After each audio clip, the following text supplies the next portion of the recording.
Big boss Kannada season 4 ಕಾರ್ಯಕ್ರಮದಲ್ಲಿ runner up ಆಗಿ ಕರ್ನಾಟಕದ ಮೂಲೆ ಮೂಲೆಯಲ್ಲೂ ಜನಪ್ರಿಯತೆ ಗಳಿಸಿರುವ ಕಿರಿಕೀರ್ತಿ ಈಗ ಮತ್ತೆ ಕಿರಿಕ್ನಿಂದಲೇ ಸದ್ದು ಮಾಡಿದ್ದಾರೆ. ಬೆಂಗಳೂರಿನ ಜ್ಞಾನಭಾರತಿ ಆವರಣದಲ್ಲಿ ಶುಕ್ರವಾರ ತಡರಾತ್ರಿ ಕಿರಿಕ್ ಕಾರ್ತಿ ಕಾರಿನ ಮೇಲೆ ಕಿಡಿಗೇಡಿಗಳು ಕಲ್ಲು ತೂರಿದ್ದಾರೆ. ಸಾಲದ್ದಕ್ಕೆ ಕೀರ್ತಿ ಮೇಲೆ ಹಲ್ಲೆ ಮಾಡಿದ್ದಾರೆ. ಅಷ್ಟಕ್ಕೂ ಶುಕ್ರವಾರ ರಾತ್ರಿ ನಡೆದಿದ್ದು ಏನು ಎಂಬುದರ ಸಂಪೂರ್ಣ ವಿವರ ಹೇಳ್ತೀವಿ ಕೇಳಿ. ಅದು ಶುಕ್ರವಾರ ರಾತ್ರಿ 10:15 ಕಿರಿಕೀರ್ತಿ ಹಾಗೂ ಅವರ ಗೆಳೆಯ ಮಂಜು ಮೈಸೂರಿನಿಂದ ವಾಪಸ್ ಕಾರಿನಲ್ಲಿ ಬರ್ತಿದ್ರು. ಬೆಂಗಳೂರು ವಿಶ್ವವಿದ್ಯಾನಿಲಯ ಆವರಣದೊಳಗೆ ಎಂಟ್ರಿ ಕೊಡುತ್ತಿದ್ದಂತೆಯೇ ಇಬ್ಬರು ಯುವಕರು ರೋಡಲ್ಲಿ ಬೈಕ್ ನಿಲ್ಲಿಸಿಕೊಂಡು ಮಾತನಾಡ್ತಿದ್ರಂತೆ. ಆಗ ಜಾಗ ಬಿಡಿ ಎಂಬುದನ್ನ ಸೂಚಿಸಲು ಕಿರಿಕೀರ್ತಿ ಹಾರನ್ ಮಾಡಿದ್ದಾರೆ. ಅಷ್ಟಕ್ಕೆ ಕಿರಿಕ್ ಶುರು ಆಗಿದೆ. ಹಾರನ್ ಮಾಡಿದ್ದಕ್ಕೆ ಆ ಇಬ್ಬರು ಯುವಕರು ಅವಾಚ್ಯ ಶಬ್ದಗಳಿಂದ ನಿಂದಿಸಿದ್ದಾರೆ.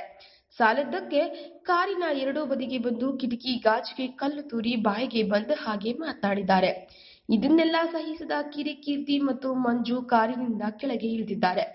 ಆಗ ಆ ಇಬ್ಬರು ಹುಡುಗರು ಮಂಜು ಅವರ ಬಟ್ಟೆ ಹರಿದು ಹೋಗುವಂತೆ ಥಳಿಸಿದ್ದಾರೆ.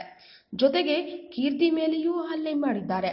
ಗಲಾಟೆ ಜೋರಾಗುತ್ತಿದ್ದಂತೆಯೇ ಸಹಜವಾಗಿ ಜನ ಸುತ್ತುವರೆದಿದ್ದಾರೆ. ಆದರೆ ಪಾನಮತ್ತರಾಗಿದ್ದ ಆ ಇಬ್ಬರು ಹುಡುಗರು ಎಲ್ಲರಿಗೂ ಅವಾಚ್ಯ ಶಬ್ದಗಳ ಪ್ರಯೋಗ ಮಾಡಲು ಆರಂಭಿಸಿದ್ರು. ಆಗ ರೊಚ್ಚಿಗೆದ್ದ ಜನರು ಆ ಇಬ್ಬರು ಯುವಕರಿಗೆ ಗುಸ್ಸಾ ಕೊಟ್ಟರು. ಜನರ ಸಹಾಯದಿಂದಲೇ ಆ ಇಬ್ಬರು ಯುವಕರನ್ನ ಪೊಲೀಸ್ ಠಾಣೆಗೆ ಕರೆದೊಯ್ದು ಕಿರಿಕೀರ್ತಿ ಕಂಪ್ಲೇಂಟ್ ಕೊಟ್ಟಿದ್ದಾರೆ. ರಾತ್ರಿ ಆದರೆ ಜ್ಞಾನಭಾರತಿ ಒಳಗೆ ಹೋಗೋಕೆ ಜನ ಯಾಕೆ ಹೆದರ್ತಾರೆ ಅಂತ ಈಗ ಅರ್ಥವಾಗ್ತಿದೆ. ಹೀಗೆ ಕಂಠಪೂರ್ತಿ ಕುಡಿದು ರಾತ್ರಿ ಅಷ್ಟು ಹೊತ್ತಲ್ಲಿ ಮಧ್ಯ ರಸ್ತೆಯಲ್ಲಿ ಬೈಕ್ ನಿಲ್ಲಿಸಿಕೊಳ್ಳುವ ಉದ್ದೇಶ ಏನು? ತಕ್ಷಣ ಅವರನ್ನ ಪೊಲೀಸ್ ಸ್ಟೇಷನ್ಗೆ ಕರೆದೊಯ್ದು ಕೇಸ್ ದಾಖಲಿಸಿ ಬಂದಿದ್ದೇನೆ.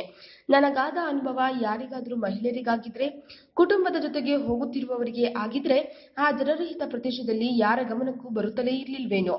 ಆ ಯುವಕರ ತಪ್ಪಿಗೆ ಕಾನೂನು ರೀತಿಯಲ್ಲಿ ಶಿಕ್ಷೆ ಅನುಭವಿಸಲೇಬೇಕು ಎನ್ನುತ್ತಾರೆ ಕಿರಿಕೀರ್ತಿ ಅವರು. ಈ ವಿಡಿಯೋ ಬಗ್ಗೆ ನಿಮ್ಮ ಅನಿಸಿಕೆ ಹಾಗೂ ಅಭಿಪ್ರಾಯಗಳನ್ನು ನಮ್ಮ ಕಮೆಂಟ್ ಬಾಕ್ಸ್ ನಲ್ಲಿ ತಿಳಿಸಿ. ಈ ವಿಡಿಯೋನ ಲೈಕ್ ಮಾಡಿ, ಶೇರ್ ಮಾಡಿ ಹಾಗೂ ಮತ್ತಷ್ಟು ಸ್ಯಾಂಡಲ್ವುಡ್ ಅಪ್ಡೇಟ್ಸ್ಗಾಗಿ ನಮ್ಮ ಯೂಟ್ಯೂಬ್ ಚಾನೆಲ್ ಅನ್ನು ಸಬ್ಸ್ಕ್ರೈಬ್ ಮಾಡಿ.